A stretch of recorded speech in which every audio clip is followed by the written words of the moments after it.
2 empty chairs. That's what faced me when my name was called at Harvard Yard. No roses, no cameras. Just 2 name cards Mom and Dad fluttering in the breeze while Miss Texas blared 2,000 miles away. Hours later, one photo from my cousin flipped our town upside down. The perfect family finally met the truth. Church whispers, community pages on fire. And me, I didn't argue. I didn't chase. I made one decision that changed everything forever. You want to know how the applause at my graduation became their reckoning? Stay, because the next 10 minutes explain why I never looked back. Where are you watching from? I was born and raised in Abilene, Texas, a small town where everyone knows your story before you even live it. Sundays were for church, Wednesdays for gossip, and every family had a role to play. Ours was supposed to be the perfect one, at least that's what my mother worked so hard to make people believe. My mother, Linda Hart, used to be Miss Texas back in the 80s. She never really took off the crown, just traded it for a family she could parade. To her, beauty wasn't just skin deep, it was sacred. She called it the Hart legacy, like it was some kind of royal bloodline passed through sequins and smiles. My father, Robert Hart, owned a small auto repair shop on the edge of town. He was quiet, soft-spoken, the kind of man who thought silence kept peace. He rarely contradicted my mother, and when he did, it ended with that tired phrase he always used, "Let it be live." As a kid, I thought those words meant love. As an adult, I realized they meant surrender. Then there was my sister Savannah, 6 years younger and the sunshine of the Hart family. Mom said she had the kind of smile that wins rooms. Savannah grew up in a world of ruffled dresses, glitter crowns, and posture lessons, while I grew up behind the curtain zipping up her gowns and carrying her heels. I wasn't bitter, not at first. I just believed that if I worked hard enough, Mom would notice me too. I was the quiet one with straight A's, debate trophies, and an obsession with law books. But every time I showed her another certificate, she'd say, "That's nice, honey, but remember, confidence makes you beautiful." It took me years to realize that in her language, beautiful meant worthy. Our house was a museum of her glory days, photos of her pageant wins, then Savannah's junior crowns. My face appeared only in the background, blurred between their smiles. The truth is, I stopped trying long before Harvard. I learned to build my pride in silence, to celebrate alone. When I got my acceptance letter, I thought maybe finally I'd earned a place in that family portrait. But when the big day came, when the applause rose and those 2 front-row chairs sat empty, I understood. Perfection was never the truth. It was just the story my mother told the town. And for the first time in my life, I stopped wanting to be in it. Harvard was supposed to be my clean slate, the one place where the Hart legacy didn't exist. In Cambridge, no one cared who wore the crown of Miss Texas. All that mattered was what you could prove on paper, in class, in court. For the first time, I felt seen for my mind, not for my posture. Still, every achievement came with that quiet echo. Would she care? Would she even notice? So months before graduation, I did something I swore I'd stopped doing. I tried again. I spent 2 weeks writing the perfect message. It was short, polite, hopeful. The graduation ceremony will be June 10th at Harvard Yard. It would mean the world to me if you and Dad could come. I've already booked your hotel and bought your flights. Love, Venessa. I hovered over the send button for a full minute before finally pressing it. Then I waited. A day passed, then 2, then 5. Finally, her name lit up my phone. June 10th is the Miss Texas Finals. Savannah's worked so hard for this. You understand. 4 words. You understand. They burned hotter than any insult. It wasn't even a question. It was a command, an assumption that I would fold, that I would keep playing the same role. I always had the understanding daughter, the background character in her perfect picture. I stared at the screen until the letters blurred, then turned my phone face down. Outside my dorm window, snow fell in slow, quiet spirals, the kind of silence that doesn't comfort, but cauterizes. That night, I walked to the library, the one place where I'd built myself, piece by piece. Between the towering shelves of law journals, I opened my old journal, the one I'd started back in Abilene when no one clapped for me. I flipped through the pages filled with small victories notes to myself and stopped on a quote my grandfather, Judge Walter Hart, once wrote in his careful handwriting: "You don't need anyone's spotlight to be seen. Just stay whole." I sat there for a long time tracing those words. Something in me shifted. Not an explosion, just a quiet, irreversible tilt. Maybe I'd never have her applause. Maybe I'd never be the one who shines, but I could be the one who stops begging for light. So I folded the graduation invitation, placed it inside the back cover of that journal, and whispered to no one, "You wanted me to understand Mom fine. I finally do." It wasn't anger that filled me, it was clarity. And that clarity was the beginning of everything that came next. The night before graduation, the world outside my dorm room smelled like rain and lilacs. Inside my suitcase sat half-zipped on the bed, black heels, crimson gown, and one empty envelope where the family photos should have been. For weeks, I'd pretended not to care. I told my friends my parents were too busy to make it. I said it with a smile sharp enough to hide the sting. But that night, as the clock ticked toward midnight, the truth finally settled. They weren't coming, and I wasn't surprised. I opened my phone one last time. The message thread with Mom Linda Hart was short, lifeless. "You understand" still glowed like a scar I couldn't erase. Below it, a string of unread texts from my father Robert, all simple and safe, "Proud of you, kid." No punctuation, no calls. Just his same old silence wrapped in politeness. For the first time, I didn't reply. Instead, I scrolled through my photo gallery snapshots of study nights, debate wins, campus winters. Then, I reached the one I'd taken weeks earlier, 2 empty chairs under the Harvard banner during rehearsal. Something about that image stopped me. I stared at those chairs until a thought surfaced, soft but certain: if they won't sit there, I will. That's when I started writing. Not a message, not a plea, a speech. Every word I'd swallowed since childhood poured out the years of invisibility, the weight of being the understanding one. But it wasn't bitter. It was deliberate, like closing a door gently one final time. When I finished, I folded the speech neatly and slid it into the same envelope that once held their invitations. The envelope that once said, "Please come now," held the story of what happens when you don't.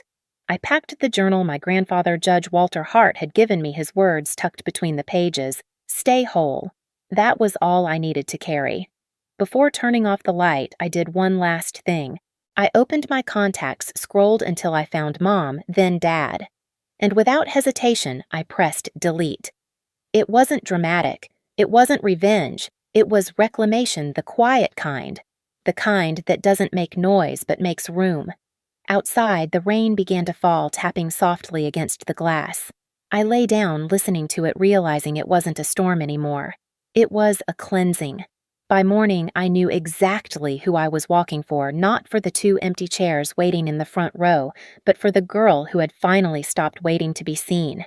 The morning of graduation, Harvard Yard looked like a postcard, sunlight spilling over brick buildings, flags fluttering in the soft June wind. The air smelled of old books and blooming magnolias, the kind of scent that feels like both an ending and a beginning. I dressed slowly, my crimson gown crisp against the white of my shirt. Every sound felt amplified, the rustle of fabric, the chatter of classmates, the brass band tuning up somewhere in the distance. Everyone had people waiting for them. Everyone but me. As we lined up to march, a girl behind me whispered, "Your parents must be so proud." I smiled. Maybe I said softly in their own way. When the ceremony began, the sound of applause rolled through the crowd like waves. Names were called one after another. Every few seconds, a new eruption of cheers, families shouting, waving, crying. Then came mine. Venessa Hart, Juris Doctor, Harvard Law School. For a heartbeat, there was silence. Then a few polite claps, my friends, my professor, and one pair of hands I recognized instantly. I looked up. In the third row, Grandfather Walter stood tall in his gray suit, the morning sun catching the silver in his hair. Beside him sat Ethan, the quiet med student who had seen me through long nights of studying and self-doubt. When their eyes met mine, both smiled, steady, proud enough to fill every empty seat around them. I walked across the stage, took my diploma, and turned toward the audience. 2 front row chairs stood untouched, name cards pinned neatly, Mr. and Mrs. Hart. A small breeze caught the edges, making them flutter like the wings of something finally let go. That was my closure, not revenge, not triumph, just peace. But fate has a sense of irony. That afternoon, while I sat with Walter and Ethan near the Charles River, my phone buzzed with a message from my cousin Emma, who lived back in Abilene. She'd posted a photo on Instagram me on stage sunlight hitting my face diploma in hand crimson robe glowing against the blue sky. The caption read, "She did it. Alone." I stared at the picture for a long moment, feeling something shift deep inside. Not pride exactly, something quieter, like truth settling into place. By evening, the post had spread like wildfire. Abilene wasn't a big town. Gossip moved faster than weather. And on that same day, June 10th, another event was streaming live, the Miss Texas Finals starring Venessa Hart. In 2,000 miles of difference, two spotlights burned at once, one built on applause, the other on silence. While Savannah smiled beneath glittering stage lights, I stood with my grandfather taking photos by the Charles River. I didn't know yet that the world was watching both of us. By nightfall, messages began flooding in. Old classmates, former neighbors, even church members who hadn't spoken to me in years. "Is it true your parents didn't come? Linda was at the pageant the same day. Everyone's talking about it, Venessa." I didn't reply to any of them. I just scrolled, watching the story take shape on its own. Someone had posted a collage, two photos side by side. Left Savannah crowned on stage, tiara glittering mom, Linda crying as she hugged her. Right me at Harvard sunlight on my face, two empty chairs behind me. The caption read, "Two daughters, two stages, one choice." It was brutal, and it was true. Within hours, local news picked it up. Former Miss Texas skips her daughter's Harvard graduation to attend beauty pageant. Comments poured in, half outraged, half stunned. Imagine missing Harvard for a tiara! She raised one daughter to be seen and one to be forgotten. Venessa didn't need the crown. She became it. By midnight, the town was split in two, the believers and the deniers. Church forums buzzed. Old friends whispered. The Hart family, once the model of elegance, had become the latest scandal. When my phone rang that night, I already knew who it was. Mom. I let it ring twice before answering. Her voice burst through the speaker, sharp, trembling. "What did you do, Venessa? Everyone's calling me a terrible mother. You humiliated this family." I stayed silent for a beat, letting her words bounce around the room. Ethan watched me from across the table, his eyes steady calm. "No, Mom," I said, finally my voice low. "I didn't humiliate you. You just didn't realize what it looks like when the truth stands under the light." A pause. Her breathing quickened. "You think you're better than us now?" "With your fancy degree? No," I said. "Just freer." Then I hung up. She called again, 5 times. I didn't pick up. By morning, the fallout had begun. According to Emma, church ladies whispered in pews, "Did you hear she missed Harvard for a crown?" Former pageant friends distanced themselves. Savannah's sponsorship offers paused for review. My father kept his head down at the garage, refusing to comment. For the first time, the family that had lived for applause was being watched and not in admiration. Ethan came over that evening with 2 cups of coffee. We sat by the window, scrolling through the chaos. He looked at me and asked quietly, "Do you feel sorry for them?" I thought for a long moment, watching the rain smear city lights across the glass. "No," I said. "But I don't feel angry anymore either. Because in that strange, poetic way life works, I didn't need to fight back. The world had simply mirrored them back to themselves." That night, I went for a walk alone. The Charles River rippled with reflections of streetlights, gold, white, and crimson. I stopped by the bridge, breathing in the cold Boston air. For years, I'd believed closure would come with an apology or a reckoning or a dramatic confrontation. But it didn't. It came from knowing I didn't need any of that. The applause that filled Harvard Yard was mine. The silence that followed was theirs, and I didn't have to trade one for the other ever again. A week after the story broke, I woke up to a short text from an unfamiliar number. "I'm in Boston. Can we meet? Dad." I stared at it for a while, the same way you study a wound that's already scarred, but still remembers the pain. Part of me wanted to delete it. Another part, the one that still remembered the quiet man with grease-stained hands who used to leave folded bills on my desk, couldn't. We met at a small cafe near Harvard Square. The city was wrapped in fog, soft and gray, as if the world itself was holding its breath. He looked older than I remembered. His voice cracked when he spoke. "I was wrong, Venessa," he said. "I thought keeping the peace meant keeping the family together, but all I did was let you fight alone." I said nothing. The truth didn't need my help anymore.